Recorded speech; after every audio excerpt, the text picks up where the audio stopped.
Milking the nostalgia train is a favorite of many indie devs, and for good reason. People love themselves some nostalgia. Experiencing something from their past, but in a nice and neat new package, is exactly what the doctor ordered for so many people. Today I want to talk about a game that does not have a narrative in the traditional sense, but its narrative is its open communication with the gameplay and aesthetics of the past. This game is Impaler. In terms of aesthetics, it harkens back to the days of the original Doom games, with its 3D engine that uses flat surface enemies, but with modernized technology that changes things up a bit. In terms of gameplay, it also harkens back to that era, but with a few additions to the formula. I would say that a good way to look at Impaler is through the lens of an id Software retrospective of sorts. The original Doom games were light on story, heavy on gameplay, and they adopted a very specific visual aesthetic. They were dark, demonic, and grimy. There was blood all over the place, and it was meant to have an evil air to it. The technical side of the game involved the use of a 3D environment that did not allow jumping or up and down movements along with enemies who were essentially 2D figures that always faced you. It was limited by the tech of the time. Then along came Quake, and that franchise experimented with 3D to a much greater extent.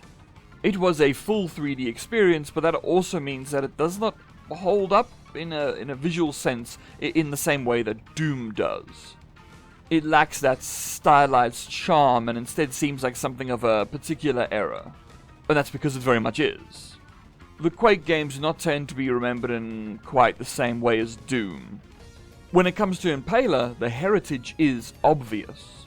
The technological additions of the Quake-style games are apparent in the way that you can jump and move around to a far greater extent, while the aesthetics mimic that Doom style, but while keeping modern everything in mind. The whole thing is, of course, a farce. Impaler is a 3D game, and it does not need to use those 2D sprite-style enemies, but it chooses to do so. The technology is there, but the devs wanted to tap directly into your nostalgia veins. They wanted you to feel that the game was like those older games. The best way to show that it's all a farce is by examining the enemy models. The enemies are made in the same way as Doom 1 and 2 enemies. They are basically 2D representations of enemies who are always facing you. However, unlike in Doom, you can jump in this game. And when you look down at your enemies as you soar over their heads, you can see that they are flat. This means that they are very much 3D models, but they are made to look like they are not. The game wants to be simple in its design and execution. There is not that much variety on display. You only get a handful of weapons, and you are locked into a certain weapon throughout your experience with each run. The levels are all in the same room, but obstacles are slotted down around you to create a paintball-like experience. And you essentially play the game as a roguelite in which you die in each run and just try again, and as you play, you unlock new weapons. The game does not necessarily offer much in the way of replayability, or at least not from my own perspective, but it is also exceptionally cheap to purchase. The game does indeed play on the nostalgic heartstrings, but unlike the way in which AAA publishers attempt to profit off nostalgia by bringing up the history and the personal narrative that you may have had as a young person with these games, Impaler is simply there to be a bit of fun that won't devastate your pocket. The game is a quick, cheap thrill, and that is all it truly wants to be. It was clearly made with love for the history of the games it mimics, but it still did so with an eye toward modernization. The obvious modernization has already been stated. The game is full 3D while pretending not to be, so that it can hold on to the advantages of modern tech while using the aesthetics of older games.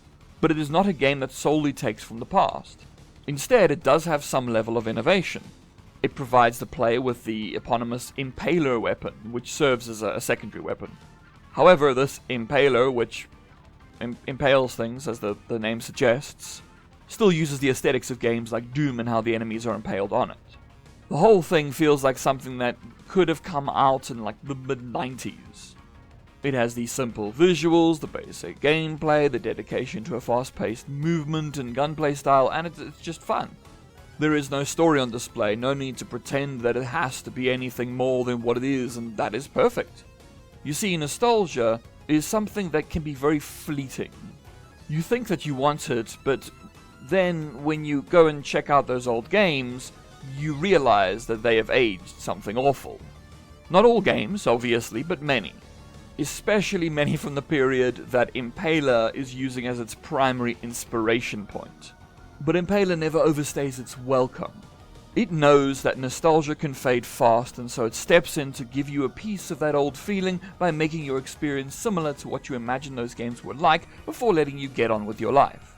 Impaler shows that a game can be a little palate cleanser of an experience that, while not offering much content, does offer a great glimpse into an older style of play.